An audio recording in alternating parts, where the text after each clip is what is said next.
Yeah. Good morning. My name is Corinne Carnegie, and I'm the director of the acting company, Shakespeare's Angels. Today we will be performing the final scene of Romeo and Juliet, Act 5, Scene 3. This scene is infamous because it's the pinnacle point of the play's tragedy, the death of the star-crossed lovers. Before the scene, Romeo came from Mansfield to see Juliet one last time with the intention of poisoning himself.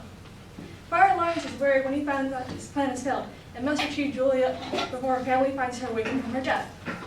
Meanwhile, Balthazar is commanded by his master Romeo not to follow after him. We truly hope you enjoy the performance of Act 5, Scene 3, The Death of Romeo and Juliet.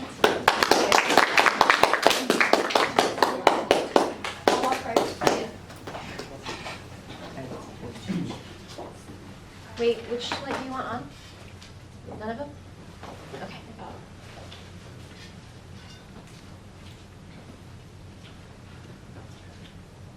A grave.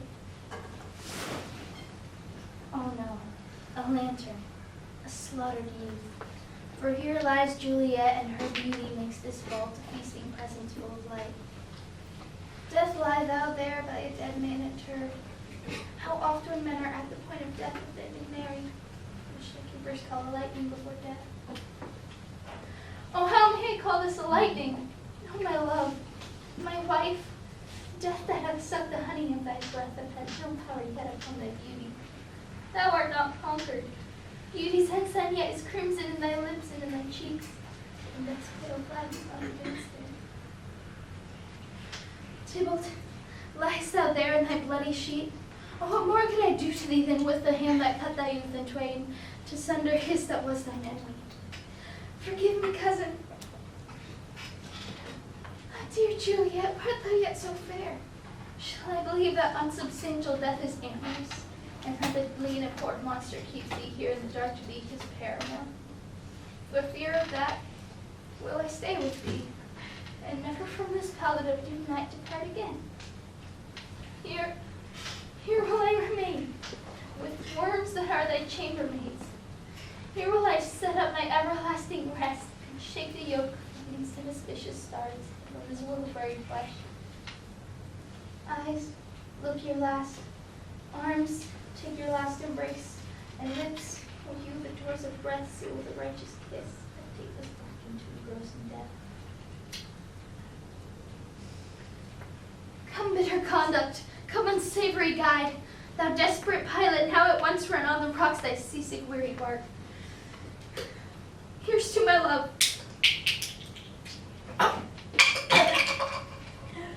Oh, true apothecary, thy drugs are quick, thus with a kiss I die.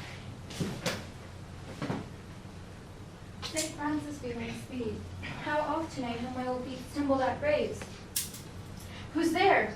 Here's one, a friend, and one that knows you well.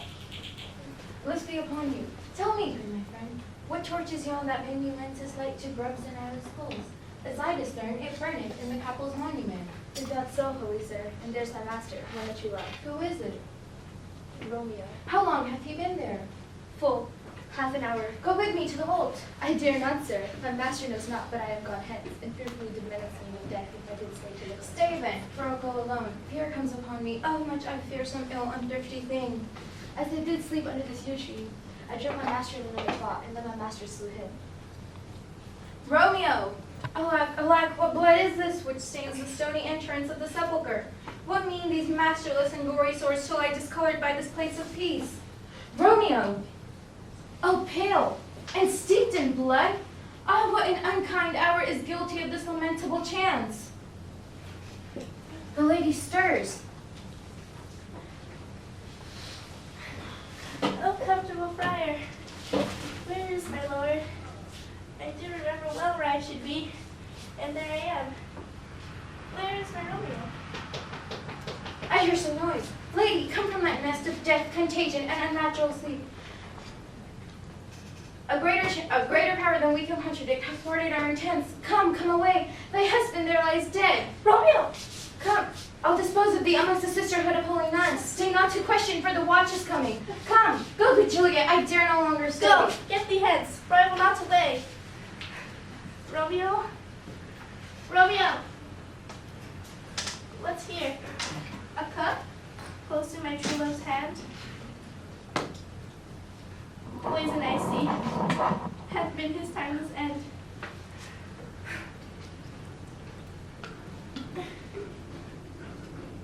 Oh, turtle, drop all, and left no friendly drop to help me after? I will kiss thy lips. Haply some poison yet doth hang on them, to make me die with the restorative. Thy lips no more. Lead boy, which way? Eve noise, then I'll be brief. Oh, happy dagger, this is thy sheath. There rest, and let me die. And scene.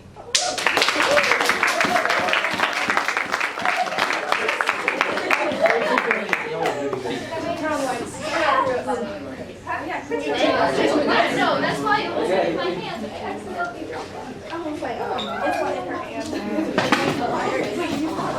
All lights, all lights. Not in her hand. I'm taking mine off.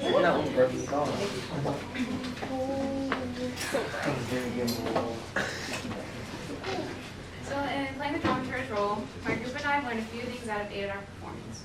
For instance, according to angelpig.net, in the Victorian era, during funerals, people would wear black to symbolize spiritual darkness. So that's why my group wore black. Also, my group had trouble with the word sepulcher, so I checked up what it is, how it looks, and how we could incorporate that into our interpretation of Romeo and Juliet. We incorporated our play to be in an underground. We incorporated our play to be in a darker room or area to represent the underground aspect of the tomb. Lastly, any questions my group mates had about the text, I checked up definitions on what they were confused with. In checking out these definitions, my group was able to understand what was happening in our scene.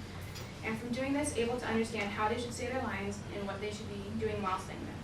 To conclude, my research enabled our group to understand what interpretation we should do and why.